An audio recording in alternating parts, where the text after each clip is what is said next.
Now we've got a couple super chats that have come in. Now, the next thing people want me to talk about is they want me to talk about Manson and the MK Ultra CIA connection.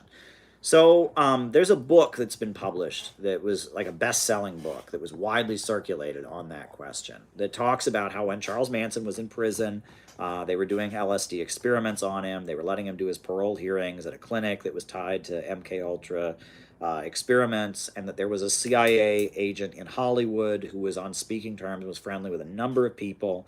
After Charles Manson did his murders, that CIA agent tried to, frame things, about the Manson killings in a very political way to serve kind of a government crackdown on leftist voices.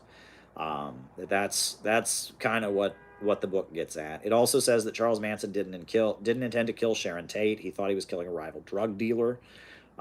It's I think Tom O'Neill is the author, and it's called Chaos: Charles Manson, the CIA, and the Secret History of the 1960s. It's a great book. I recommend you read it. Um, and it talks about how Charles Manson should have gone back to prison, but there was somebody protecting him. It talks about a lot of aspects of Charles Manson's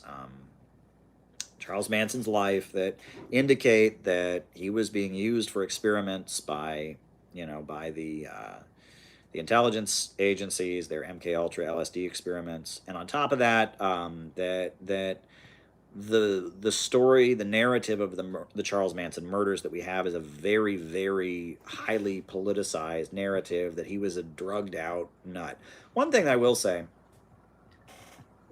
about Charles Manson, right? If he hadn't been in Hollywood, if that guy hadn't been in Hollywood, no one would have ever heard of him, right? And people look at the Charles Manson case, they're like, oh, it's a case, it's a cult, and all that. No, I mean, drug dealer who gives drugs to women and gets them addicted so he can have sex with them.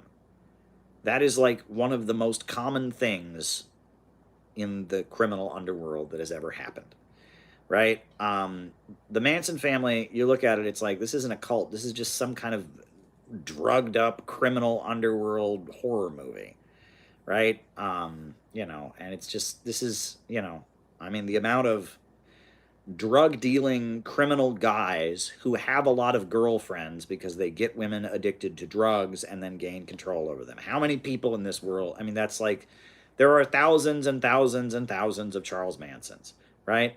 The only reason that Charles Manson is famous is because he's in Hollywood, because he killed a Hollywood movie star, And that one thing that just infuriates me, the amount of Charles Manson interviews that I have seen, right? They really wanted Charles Manson to be this like criminal mastermind, this satanic evil genius. They did so many interviews where they just sat down with him and he blathered like a fucking fool. He's a blathering idiot. He's like, oh, Charles Manson, blah, blah, blah, blah. I mean, he's a blathering idiot. The guy's a lunatic. He's a drugged out nut job. He's incoherent. The interviews are gibberish. And it's like so many times the TV would sit down with him. All right, from prison, we have Charles Manson. It was like every 10 years he would do another big, like, hour-long sit-down conversation with Ted Koppel or Tom Snyder or one of these people. And, they're unwatchable. The guy was a blathering idiot. He was an utter blathering idiot. He was a drug-dealing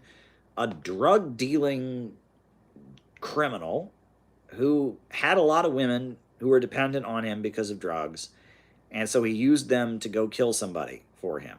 And the person he killed happened to be a movie star. And according to this book by Tom O'Neill, he didn't even know it was a movie star. And so it blew up and it became a famous thing. And it's like, oh my God, the Manson killings. And they used it to kind of demonize hippies. It was Nixon was trying to justify the drug wars and the crackdown. And, it had political purposes in the United States. Nixon was fighting the synthetic left and it was complicated. So because of that, the Manson thing has become this big thing. It's not really that important of a story. It's really not that important of a story.